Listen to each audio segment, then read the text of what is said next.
जीवन में कष्ट तो आता है, कष्ट से परेशान नहीं होना है, क्योंकि कष्ट तो जीवन मिला है तो आएगा ही। लेकिन सुख का भोग वही कर सकता है जो भगवत आश्रय है, जो भगवान के आश्रित है, भगवान पर पूरा भरोसा करता है, उसे जीवन में कष्ट नहीं आ सकता है। जैसा कि आपने देखा द्रौपदी जी का उदाहरण, द्रौपदी जी को कैसे ललकारा कर्ण और दुर्योधन जी ने, भरी सभा में किस तरह से उनका चीर हरण होने लगा। तब तक वह सबको देखती रही, अपने पांचों पति को देखती हैं तो देखा कि उनका सर नीचे की तरफ था और किसी ने उनकी तरफ देखने का भी प्रयास नहीं किया, न कर रहा था। लेकिन तब भी उन्हें ध्यान नहीं आया कि मेरे तो गिरधर गोपाल प्रभु श्री कृष्ण जी हैं, उनकी तरफ तब भी उनका ध्यान नहीं गया। लेकिन जब वह पहले तो अपने हाथों द्वारा प्रयास किया, पहले लोगों का आश्रय लिया कि लोग मुझे बचा लेंगे, लोग भी बचाने नहीं आए, और उसके बाद उन्होंने अपने हाथ पैर का सहारा लिया, वह भी काम नहीं आया। लास्ट में आपने देखा होगा कि अपनी साड़ी को वह दांत से दबाने का प्रयास किया, उसमें भी सफल नहीं हुई। फिर क्या किया कि अब तो मेरा चीर हरण होगा ही, भरी सभा में मेरी बेइज्जती तो होगी ही। फिर उन्होंने अपने आप से साड़ी छोड़ दिया। छोड़ने के बाद उन्होंने क्या किया, तब उन्होंने बोला, हे मेरे गिरधर गोपाल प्रभु श्री कृष्ण जी, मेरी लाज बचाना, मेरी रक्षा करना। तब आपने देखा कि प्रभु साड़ी रूप में ही क्या हुए वहाँ पे प्रकट हुए। साड़ी आपने देखा कि खींचती रही, लेकिन उसका अंत नहीं हुआ। तो इस तरीके से प्रभु लाज बचाते हैं। कैसे लाज बचाते हैं? जब सब कुछ छोड़ के हम उन पर आश्रित हो जाते हैं। लेकिन विडंबना इस बात की है कि कोई प्रभु पर आश्रित हो ही नहीं पाता है।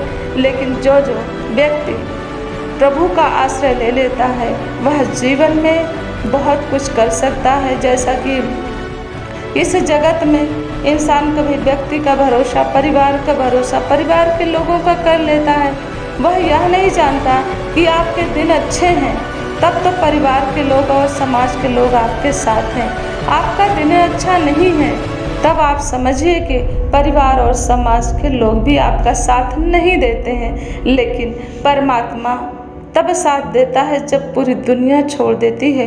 दुनिया कभी असाध्य रोग लग गया, दुनिया तिरस्कार करने लग गई, इवन आपको देखना पसंद नहीं करती है। समाज के लोग आपका धिक्कार करने लग जाते हैं, समाज के लोग आपको देखना पसंद नहीं करते हैं, घर परिवार के लोग आपको छोड़ देते हैं। अगर आप प्रभु के आश्रय हैं, तुरंत आप प्रभु के सहारे आपका जीवन हो गया, तो आपको कोई भी व्यक्ति कितना भी कुछ कर ले, लेकिन कुछ भी कर नहीं सकता है। प्रभु चाहे तो यश दिला सकता है। कहते हैं जीवन में कि जो भी इंसान के जीवन में घटित होता है वह प्रभु की मर्जी से होता है। जीवन मरण जो भी है प्रभु के हाथ में है। और कहते हैं कि फिर भी इंसान क्या करता है कि अपने आप में अभिमान करके कि जो कुछ करता हूँ मैं करता हूँ, जो कुछ है मेरी वजह से है, जो कुछ है मेरे परिवार की वजह से। ऐसा कुछ भी नहीं है। ऐसा कोई भी अपने अंदर ऐसा कुछ भी ना रखें, अभिमान या ऐसा कुछ भी सोच रखें कि झूठी विडंबना में ना फंसे कि ऐसा कुछ भी है। अगर प्रभु का सहारा है, प्रभु ही करवाने वाले हैं मदद, परिवार से, बाहर से, समाज से। इसलिए नेक कर्म करें, प्रभु पर आश्रित रहें तो समाज भी साथ देगा।